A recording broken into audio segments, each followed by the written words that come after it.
This is Season 2 of the Brew and Ink podcast.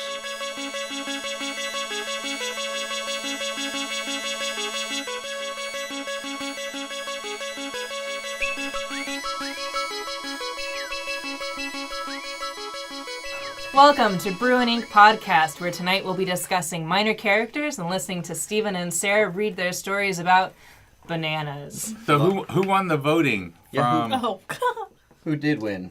Anyone look? yeah. Yeah. The winner is... The winner is Evie, Evie. with her horror story. Hey, now that everybody's been 14 through to a 1. full round of writing, can I say what the lesson learned is from this? The Yes. lesson, what's that? If you've got a story, cut it, and in flash fiction, cut it down to the emotional core. That's right. And get rid of all that peripheral stuff. I could have started, and now that everybody has my story out there, I could have started when they were at the rail station, stopped at the border of Switzerland. Yeah. I could have started Yeah. there, and I would have yeah. had a much better story. But I didn't know that. This is the first time I've ever done flash fiction. Right. Now I know that.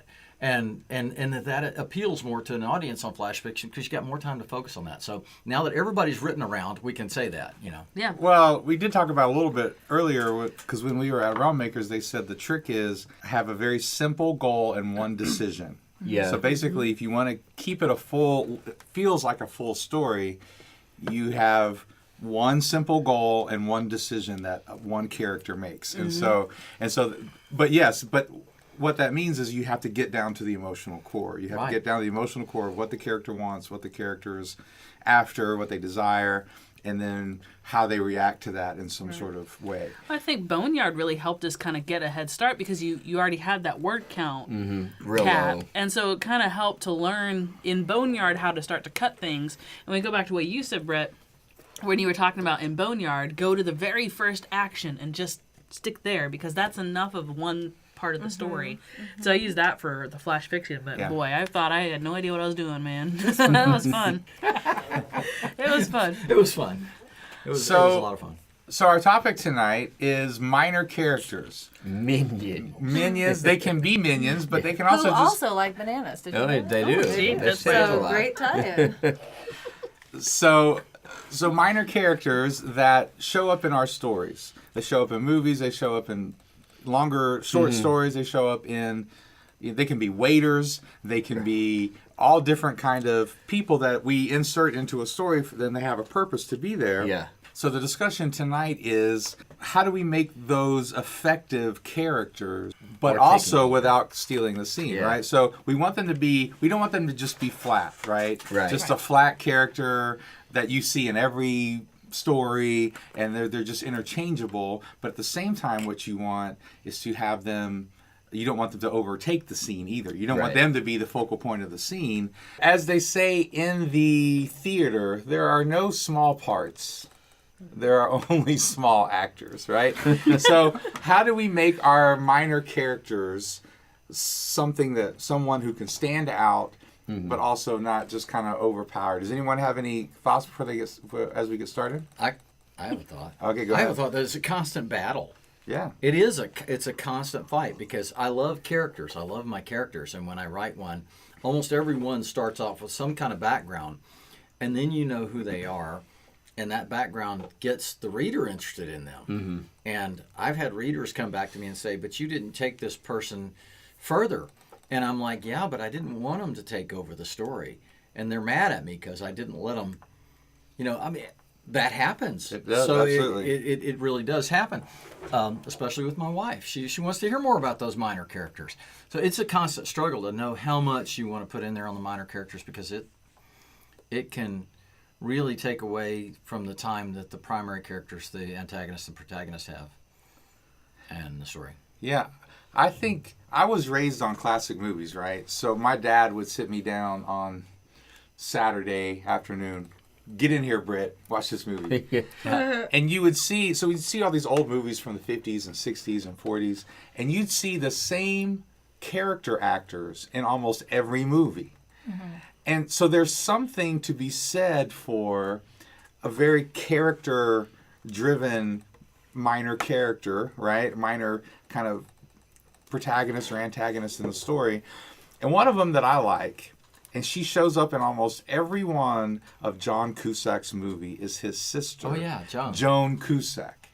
Like, she is amazing in everything I've ever seen her in. She's always like She's the really assistant good. or the sister or she's the Or the this quirky or she's the character, quirky yeah. character. But she always makes it work. And those characters, I think, take the whole story up a notch if they work well. Just Yeah. those minor characters here Yeah. and there, if they work, like Ant-Man. No, I was just about to say that. Oh, Yeah. what was his name? The Hispanic guy in Luis or Ant-Man. something? Oh Yeah. man, how he would tell the story. Right. Like they would do something quirky with a minor character. He didn't take over the movie, But you want to hear more about that character. But when he was on screen, you were in. Engaged, You were yeah. engaged.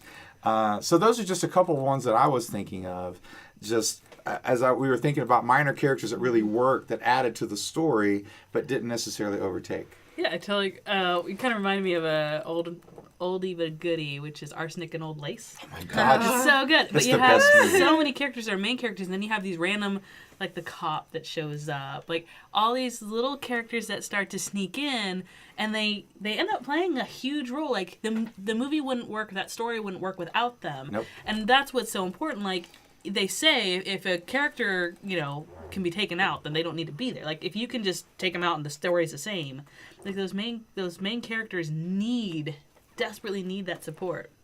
I think minor characters can be divided into two categories: flavor, which is what Joan Cusack's characters seem to be, Sure. and then support. So Very like in Lord of the Flies, all the minor characters support the main character and the main theme. And like there's no wasted space. None of them are really flavor. They're all there as foils for the protagonist's decisions or to influence the story on their own. Right.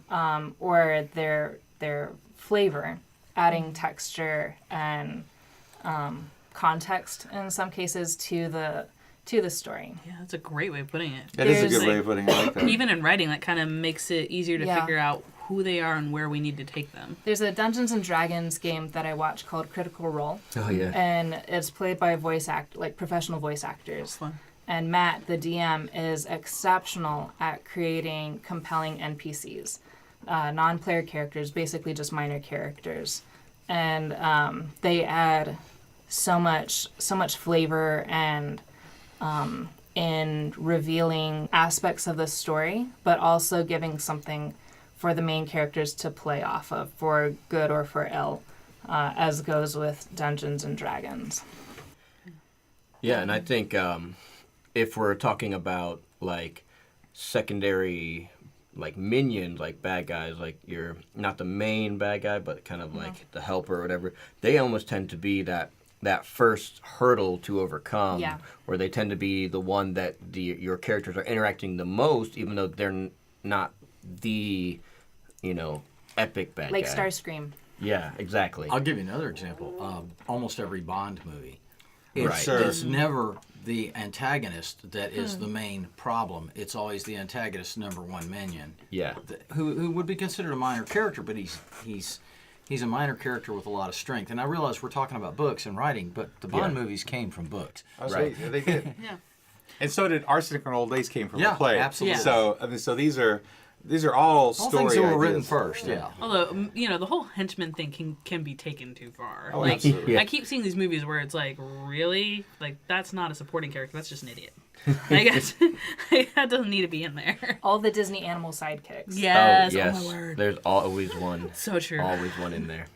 And then you have the opposite side of it where you think you've written a support character and maybe he makes it through the whole book without really stealing the scene. But then, like Orson Scott Card, you're like, you know what? Maybe I should write a whole nother book from Bean's perspective. And those are great books. Yeah. Is that how we got Mr. Bean? Yeah. No. Different Bean. A different being. but this is it's a good thing to talk about because in longer works or in series or TV shows, you can have a minor character or someone who's just been introduced. Right. Like Andy from Parks and Rec. Like the Yes. Chris Pratt Yes. character. Like if you Yes. look at the writing, as a writer, you go, he was not meant to be No. a long-lasting character. If you look Definitely. at the at the front end when they're like doing the names, it was like and a guest star, Chris Pratt. Yeah. And then you notice in season 2, you're like, oh, he's a permanent thing Yeah, now. he's a permanent thing. And another one is another Andy from The Office. Office, Like yeah. he was just supposed to be like the Dwight kind of character in the new Office, but he got to be such a great character that he became one of the main guys. And so that can happen in books, especially longer stories. And I know I've got one, Macarus in The Living Stone. I meant him to be literally a character to play this role in the story. And by the end of the book, I'm like, this guy is really awesome. And everybody reads the book, they're like, that's a great character. I'm like, I don't know where he came from. He just kind of happens. So they can be really fun. Clouseau in the Pink Panther. Oh, Originally, Clouseau was a minor character. Yeah. And what happened? He People was loved so him. good yeah. that by the time they got through filming the movie, he was the main character in the movie. Yep. One of my dad's China favorites. China Mieville. Sorry, Mieville. I don't know how to pronounce it. He wrote a fantastic book called On London, where for the first 3 or 5 chapters, the audience or the reader thought that this one girl was the main character, and then she suddenly died, and second girl who had been a minor character suddenly became the protagonist, a little bit against her will. But it was a really fun flip of expectations, seeing this minor character become the main protagonist. Well, that's like, I was just thinking, sometimes I don't know the difference because, like, take for example Sweeney Todd, okay? Well, there's a character in that story that doesn't show up a lot, but her presence is very, very important Yes. and is basically the crux of the whole thing. But her activity in the story is very minimal. So it's like, there are lots of stories and books that I read that I'm like, I don't know what constitutes major and minor. Is it stage time? Is it dialogue time? Is it action? Is it, because you can have some very hidden things that cause major problems. So Right. I think that's what would make a good minor character, is that their insertion into the story creates a big change of events without really taking over the whole thing. They're crucial, like they can't be taken out, like what you're talking about. Right. But they're also not like you're saying, not super present throughout the whole thing. So But you does remember presence them. make major? But that's what I was asking. Like I don't- movie-wise, like let's say the Emmys or whatever that thing is called. But obviously, I don't watch much. But like award for best supporting actor. Okay, is that person still considered a minor character, Usually. or is it like the guy who's behind the bar? Yeah. Well, I think that there's different levels of them, Question. like Okay. Katie was saying. Like there are some minor characters, like you can have the guy behind the bar He'd be more of a- who's like a flat, hey, he just gives like the dumb advice. Or you can have the guy behind the bar like in Deadpool who's like really not that crucial. He's just a playoff. He's Right. just Flavor. someone to have. He's a flavor, but you have to have these minor characters if they're going to be flavor. They can't be a whole lot of stuff going on with them. There has to be a couple different, in my opinion, very distinctive things about them that make them interesting or fun Or memorable. or memorable. Yeah. And remember when we did the review on the what's the name, the Mad Max movie, right? And every minor character, like every character in Mad Max, there's something really weird and different about each one. And even though their screen time might only be a couple seconds, they're distinctive. The same thing with like we were watching The Lord of the Rings, like the orcs. Like how much time do they spend on making every orc look a little gross or this way or this way, and they got an ear on their forehead or something? I mean, they're like all this different. They have these different looks for each one, and I think that when we're looking at a minor character who, even though they may only be on the screen or in your story for a page, you still want to have something distinctive enough that they're memorable and they add to the flavor. But you do have other instances where, is Jack Nicholson in A Few Good Men, is that a minor character? His stage time is a few minutes, like maybe 20 minutes total, but you can't handle the truth is the line we remember Right. from the whole movie And and in the that, whole in play. take that them case, out. it's a really tough one because in that story, he was the motivating factor behind all the thought that centered around Right, and that's what Sarah the was conundrum saying. they were Yeah, facing. same thing as Sweeney Todd. He was Yeah. the driving force. Yeah, Exactly. But he wasn't the character whose perspective the story was told from. exactly. Yeah. That's true. And that's what we're asking. Is there only a main character and minor characters, or is it their main characters, supporting characters, and the minor characters? In- Which that would make more sense to me. In books, she's right. In books, it's generally speaking, whose perspective are we telling the Okay. story through? And they say in novels you should keep it to a smaller number. But if it's Right. third person, But if it's then but still it third applies person. the same. It applies the same. So that then they become So one. you can main have a cast of main characters, Got say it. a 3 or 4-some, and that's fairly common. And those are all your main protagonists, because they're the 3 or 4 or how many that the story is told from. From you their know? perspective. Yeah. So let's take a classic here. So let's take Harry Potter because I'm okay.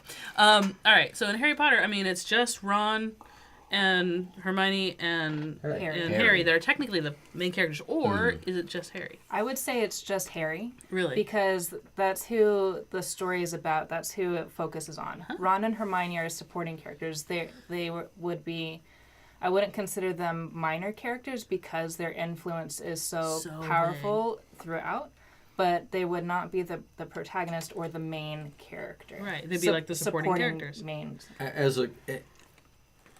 As a group, I believe that Ron, Hermione, and Harry are the protagonists together. That's what I was thinking. Like I would They see are them the as protagonist, and that's a Maybe hard in the first that's a book- hard thing to express because you that's want to a- say it's one person, but it's not. It's them as a group because they do team up. And you do get a few scenes from their perspectives here and there, like when they're recapping Hermione doing her little time thingy. time thingy. Well, I think that's what the joy is of reading is you Yeah. can decide to- what the main character. Like I've read books where there are characters that stand out to me that maybe wouldn't technically be the main character, but it's what I remember. So it's the main character for me. Because I read Harry Potter, and to me, Snape was Right. Was, I would focus in on him. It was my favorite character, and you're so Always. right. Of course it is. Anyway, I mean, played by Alan Rickman in the movie. Oh, Like, come yeah. on, people.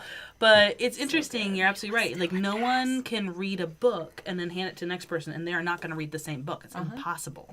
Sure.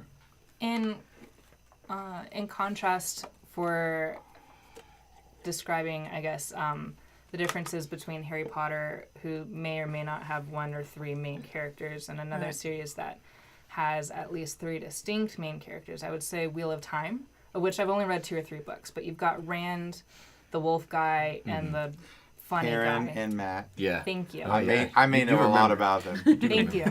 Yeah. I didn't like the series, but it's Rand is the central character, but the other 2 are definitely the story is definitely told from their perspectives. A lot. Yeah. Yeah. And so I'd consider those 3 to be all protagonist Solid. main characters. But it goes back to what you were saying is that because you say that because with Matt, Perrin, and Rand in the Wheel of Time, they each, so much of the story is told from their perspective. It wasn't like that in the first book. No, not yeah. And you can't do that in the beginning. You have to really hone it down to 1 or 2 characters. But they were almost always in the scene. They were in the Yeah. scene, but then as the story expands, and I'm sure this happens in Harry Potter and some of these, and I know it happens in Game of Thrones, and I'll talk about Game of Thrones as a contrast as well, is that as the story expands, then you can start telling the story from, and minor quote unquote or supporting characters can become more major characters because they're splitting up and they're doing different things. Yeah. So you have to tell the story more from different perspectives. Now Game of Thrones, the book that everybody hates, is an example of why you don't let minor characters take over stories. Because everyone loves like book 1, 2, and 3. People are like, oh my God, and they were amazing books. I mean, if you like that kind of stuff. And so, but then in book 4, he just goes off the rails and he tells almost the whole story through like all these minor characters you've never heard of. And he's just having fun with his characters. And exploring the world. And he's exploring the world, and because he's sold 8 billion copies, or who knows, he gets to do that. But the readers are like you literally read the Wikipedia page and they go, skip book 4. Just read this summary. Oh, wow. And you go on, because even the readers who like it are like, what? Who cares? Yeah. Like, but he's just got all these characters he wants to talk about. I felt that way a little bit with Brandon Sanderson series, the third book, Oathbringer. Felt like there were a lot of characters that were just thrown in there, and I'm like, who is this person again? And why are we getting like a whole chapter from their perspective? Yeah. I struggle with all this because now out of 4 books that I've done at least a first draft on, I've got 2 that are group protagonists. 2 of them are group protagonists. And I knew that when I started out. I knew that I was going to have to find a balance and have one person that was the primary voice, but everybody else had a voice in it. But they are all uniquely the protagonist as a group.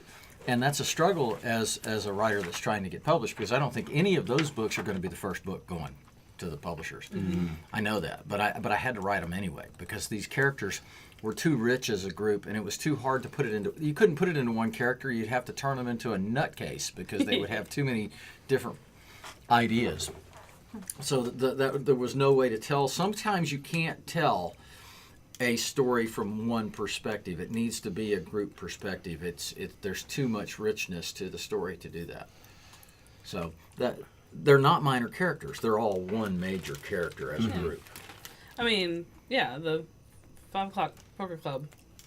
You did a beautiful job of 4 o'clock. 4 o'clock poker club? Yep.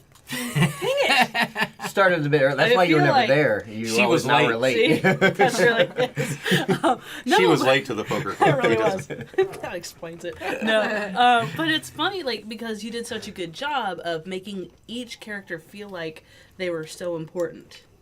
And so each time you read, you always felt like you were talking to the main character. You always felt like you were in the head of the main character, even though there's 4 or 5 of them. 27. So, like, I was just thinking about the Updike series I read. Rabbit Run, Rabbit Redux, Rabbit, whatever. It was like about this one He's guy. the only one that counts. And the book was from his perspective. And each book centered on a portion of his life. So there were definitely minor characters. But the interesting thing was anytime a new character showed up, it changed his life fundamentally. Yeah. So, you know, even if it was a man that came into his wife's life that she ran off with for a little while, or at one point when his wife was gone, he moved in this girl and this black guy, and they talked about, like, you know, civil rights and all this because it was during this time. And so every time a character that was only going to be there for a short time came in, it was something fundamental that either created a shift within him by learning something new or broadening his horizons, or literally changed his, like, life. In that particular instance, the house burns down and the girl dies, FYI. So, Whoa, spoilers! yeah. Well, I mean, I don't think very many people are going to read John Updike's Rabbit series. I'm sorry. I mean, I will, but there's probably very. You got me interested.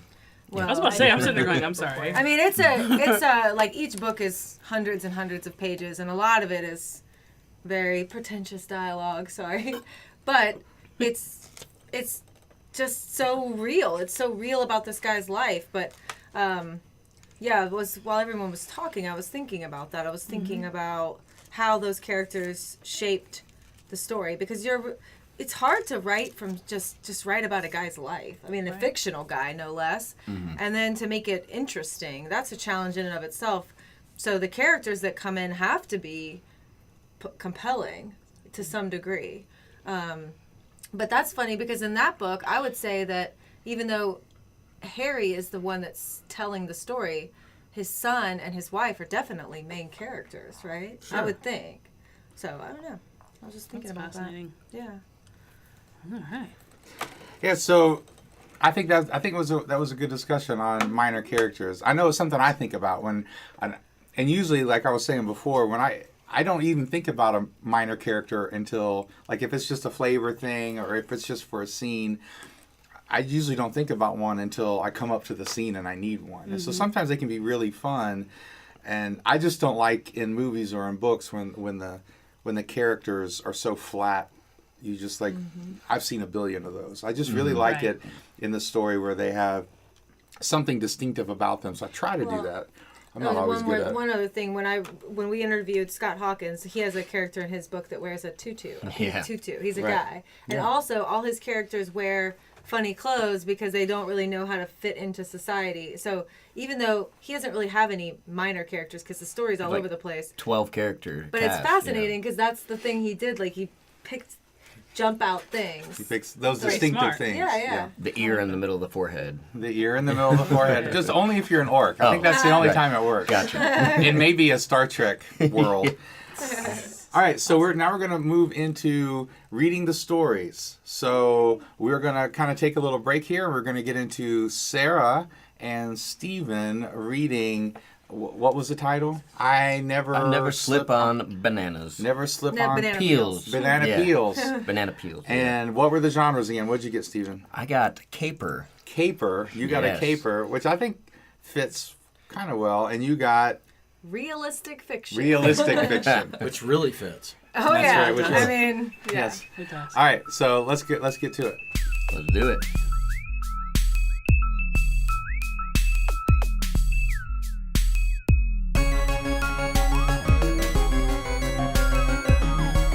Bruin Inc. is now syndicated on SeriousWriter.com. See them at SeriousWriter.com for resources, articles, videos, topical classes, and now a podcast, the Bruin Inc. Podcast, because we're syndicated on SeriousWriter.com.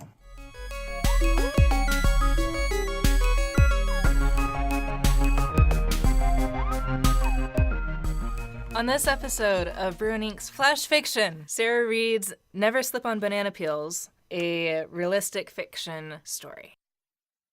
Never slip on banana peels. As a kid, Jared One R Moss wanted his name to be Jared with 2 R's. Like this, JARREDMOSS. He would think of this nominal symmetry and count in a whisper, 1, 2, 1, 2, every time he wrote his name this way on papers in classes or on napkins at family dinners. A warm and silky comfort would spread through every limb. His mother, he remembers, would cross her large arms and furrow her brow. I named you before God and everyone, boy. I guess you think I messed up or something. She would storm off down the hall, her large body in her loose nightgown, swishing across the walls, setting picture frames swinging. Mary Moss had been Jared's North Star all his life. She hung the moon and stars and set the sun to shine. Jared knew no other light. Mary and Jared did everything together, but their favorite was to watch reruns of old movies and then reenact the silliest parts, mimicking the pranks and laughing into the night. Jared was a lonely boy, however, and often came home from school with tear-stained cheeks. He would bury his face in Mary's thick skirts and sob when other schoolboys taunted him. Jerry sucks his thumb like a baby. Or when they would mock him with pacing in the halls, dramatically counting their fingers 1 to 5. Repeat, 1 to 5. Mary Moss would stroke her son's hair and teach him to ignore these taunts. She would tell him, "Baby, when they throw them banana peels at you, don't slip. Don't you slip on them. You just keep walking." Jared was pacing now in his very own living room, counting his footsteps and repeating these words in cadence. Never slip on banana peels. The count was 12, each foot, and then turn. Repeat the phrase continuously until pressure in the chest is released. As he paced and thought, he wished he could hear her voice or see her wide open mouth when she laughed real big. He wished she was in the kitchen making banana pudding, pressing wafers into glass. He wished she was there, reminding him to count his breaths. He wished. Mary used to tell him a lot of useful things. His North Star. Things like how to tie his shoes so that both laces were exactly the same length, or like how haikus have a 5-7-5 meter and how perfectly they pair with pacing. Now, as he paced, there were no haikus to repeat. Only the phrase, "Never slip on banana peels." He timed it so that each footfall coordinated with each word. In his focused state, he failed to notice the growing crowd of people filling into the home. They were coming to see Mary. She was in that room across the hall, inside that shiny gray box. People had brought in huge displays of peace lilies and assorted bouquets of flowers. He'd gone in there before everyone else and arranged it so that there was an even number of bouquets on each side. He wanted to make sure she knew he was taking care of things. He bet if she could see him, she would be proud that he had his best penny loafers on and his best sweater. He even combed his hair 11 times on each side. He wondered what she looked like inside the box. Did they put a lot of makeup on her or make her hair poof up? He saw the red, twisted faces of those who came from that room she was in, and he hoped she didn't look bad. She couldn't. She never looked bad to him. Her wide, round face, always a slight shine to it. Those gray blue eyes, deep set, her full cheeks filling in around them. She was the only face he knew besides his own.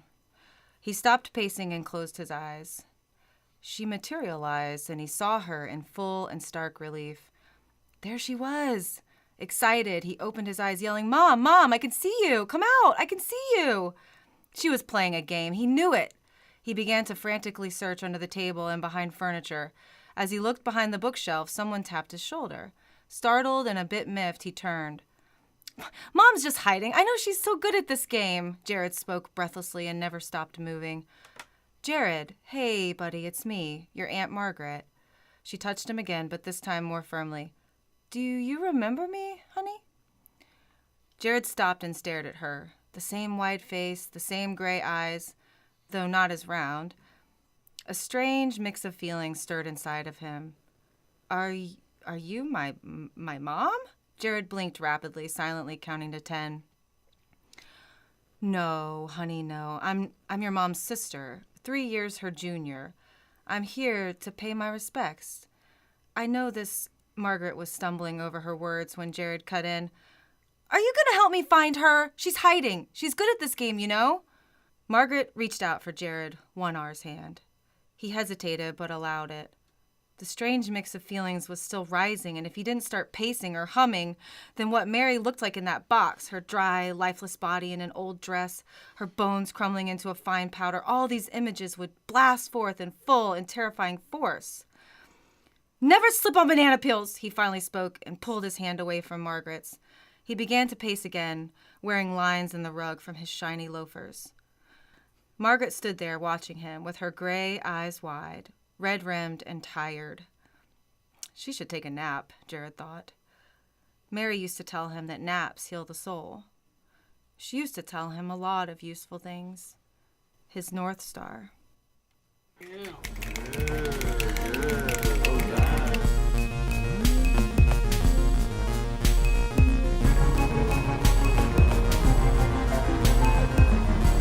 Now we'll listen to Stephen read his story, I Never Slip on Banana Peels, a caper. The alley was dark, perfect for hiding in the shadows. Slinking past the dumpsters overflowing with refuse, I dodged broken glass bottles, empty cartons and containers, and rotten banana peels tossed out from the smoothie shop. Barely glancing at these, I lurked just out of sight. I was focused. I was honed into my senses. Despite the dark, I could see. I could hear the mice scurrying around the alley. I could smell the delectable, freshly baked loaves that called out to me. That was my mark. My stomach growled. I crouched low, hoping the guard dog of La Petite Bakery, Mr. Barkley, hadn't heard. Good old Barkley. A dumb name for a dumb dog. I get it. It's ironic. I've had more than one run-in with him. The last time he caught me nabbing free food, he was hot on my tail for nearly half an hour before I could shake him. Then there was the time I had just taken a whole order of fresh cheese fries, and he caught me licking the wrapper clean. I hadn't eaten in 3 days and wanted every last savory bite. Weeks ago, I had snuck into the smoothie shop and had my fill from an overturned blender that had been left unattended in the back room. Everything was fine until I was sneaking out the back door into the alley. Mr. Barkley had been let out to do his business. Our eyes met. His one leg lifted in the air. The hair on the back of my neck stood on end as I knew I had been made. He was still peeing as he tore off after me, chasing me out the alley, a trail of urine following along the way. After that, I stayed away from the alley for a bit. A lifelong street urchin like me can find good digs elsewhere, without the prospect of being mauled to death by a mangy mutt. I found a nice donut shop that threw out their daily leftovers in a clean bag every night. Down the road was a park where people paid more attention to their phones than their food. I left many lunchgoers confused and bewildered. It wasn't long before I began missing the tasty treats from the bakery. I tried staying away, but I found myself wandering by the shop, drooling at the window displays, eyeing to see where Mr. Barkley might be. I resisted for weeks, reminding myself how close I had come last time to being caught by the jaws of death. Then there was the night of the chocolate cake. A party had dined in the cafe. They had eaten their fill of the decadent triple-layer chocolate cake. I watched through the window from across the street as a barista packaged up the remaining slices and gave it to the departing partygoers. Outside, they argued over who would take it home, all of them claiming they didn't want the extra carbs. My heart stopped as they threw the container into the trash can in the alley's entrance. My stomach growled and my mouth salivated. I was already across the street before I knew what I was doing. The trash can's metal lid clattered as I tore into the styrofoam box. It wasn't until I heard the bark that I neglected to realize Mr. Barkley was out back. I could feel the stink of his hot breath on the back of my legs as I tried to outrun him. My lucky stars were with me that day as he slipped on a pile of banana peels outside the smoothie shop. Leaping atop the dumpster, I narrowly made my getaway. My heart still pounds as I think of how close he was that time. But I can't stay away. Smells from the morning's batch come wafting down the street. I find myself standing in the cafe's open back doorway. I'm a shadow on the wall as I slink in, my ears strain for any sounds of Mr. Barkley. I stalk past the racks of dishes and cups awaiting their patrons for the day. The dim glow from the kitchen is the only light illuminating the still-closed bakery. The crisp air of an early fall morning is saturated with the scent of fresh bread. I try to control my breathing as I anticipate the moment I'll snatch a loaf when the baker turns his back. I see my mark. A honey oat wheat loaf resting half off the counter. Pacing my steps, I time it just right. Leaping into action, I'm in and out of the kitchen without a sound. All I have to do now is make it out the back door and I hear the patter of dog claws clink across the tile floor. I freeze, terror seizing my whole body. It's now or never. I make a break for it just as Mr. Barkley comes into view. Without hesitation, he bolts after me with a menacing bark. Bounding behind me, around the counters, we dash out the open door into the alley. Dodging refuse, bounding over mounds of trash, I leap with all my strength, loaf held in my mouth, landing safely on top of the dumpster's lid. Turning, I see the stupid dog in full sprint only feet away. He tries stopping, but his paws hit the slick batch of day-old banana peels, and he goes careening into the side of the dumpster. I couldn't help but laugh to myself. You'd be hard-pressed to see an alley cat misstep or slip on a pile of banana peels like some dumb, brutish dog.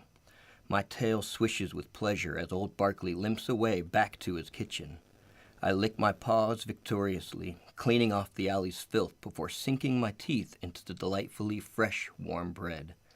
Another score successfully pilfered by yours truly. I wonder what I'll have for lunch. Yay! Good job. Oh, sorry. I'm clapping instead of snapping. Hey, that was good. That was great, guys. Everybody, let's snap that in. Woo!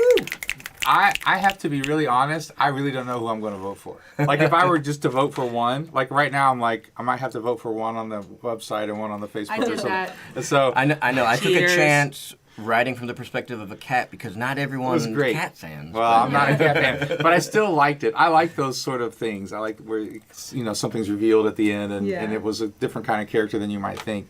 So I thought they were both great. And seriously, like that was totally your wheelhouse, Oh, yeah. Sarah. Oh, that was totally your absolutely. wheelhouse, Yeah. and that worked really well. Yeah, I don't think there was a sound in the room when you were reading. Like Yeah. everyone was like, Yeah, it was great. Focus.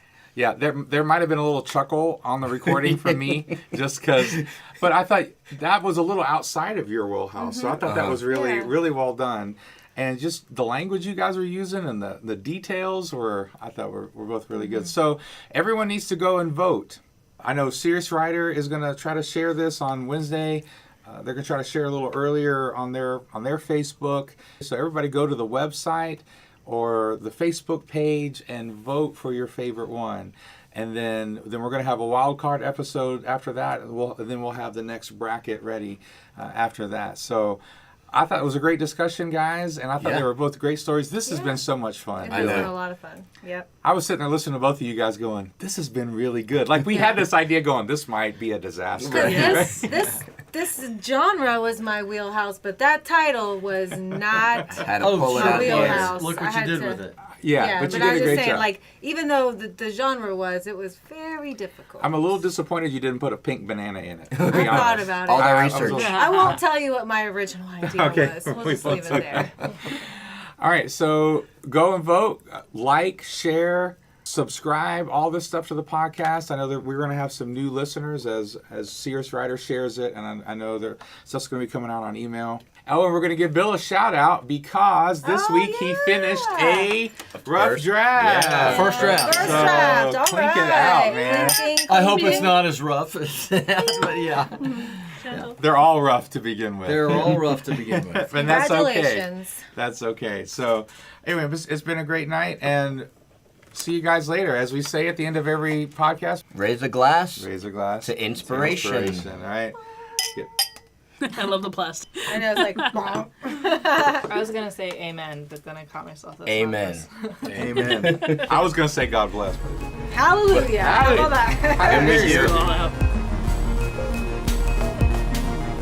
Consider those three to be all protagonists, Solid. main characters. So sorry. No, go for it. Dive in. I Just did go. not Just know eat that the was gonna be cookies. so loud. Take out Get three. one Remind now. me, which Let's one all get was a the cookie one and that then we'll was put like them down for a luck while. character? Was that Matt? Oh gosh. Those Okay, prices. I'm gonna say something about I him, really but- like you. Matt. I thought I was going to all be get real a cookie. quick. And we were all like, come on, come on. Pass the cookies. Sorry. Whoa, there's two different Well, types. mine's of not very loud either.